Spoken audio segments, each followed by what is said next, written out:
आचार्य चाणक्य की 10 बातें। 1. संसार एक कड़वा वृक्ष है जिसके 2 फल ही मीठे होते हैं, एक मधुर वाणी और दूसरा सज्जनों की संगति। 2. जो मित्र आपके सामने चिकनी चुपड़ी बातें करता हो और पीठ पीछे आपके कार्य को बिगाड़ देता हो, उसे त्याग देने में ही भलाई है।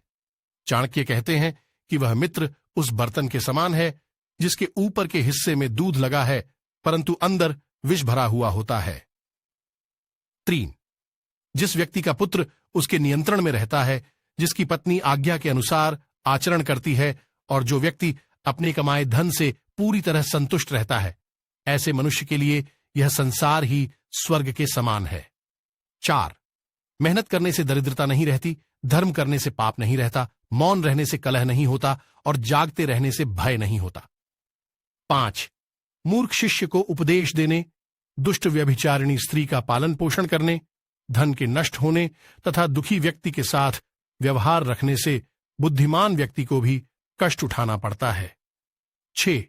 मन से सोचे हुए कार्य को वाणी द्वारा प्रकट नहीं करना चाहिए, परंतु मननपूर्वक भली प्रकार सोचते हुए उसकी रक्षा करनी चाहिए और स्वयं चुप रहते हुए उस सोची हुई बात को कार्य रूप में बदलना चाहिए। 7. एक ही पुत्र यदि विद्वान और अच्छे स्वभाव वाला हो तो उससे परिवार को उसी प्रकार खुशी होती है जिस प्रकार एक चंद्रमा के उत्पन्न होने पर काली रात चांदनी से खिल उठती है। 8. आचार्य चाणक्य कहते हैं कि विद्या में कामधेनु के गुण होते हैं, उससे असमय में ही फलों की प्राप्ति होती है। विदेश में विद्या ही माता के समान रक्षा और कल्याण करती है, इसलिए विद्या को गुप्त धन कहा गया है। 9.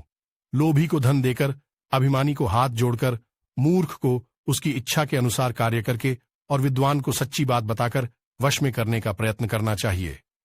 10. चाणक्य के मुताबिक कर्ज लेकर न चुकाने वाला पिता पुत्र के लिए दुश्मन के समान होता है।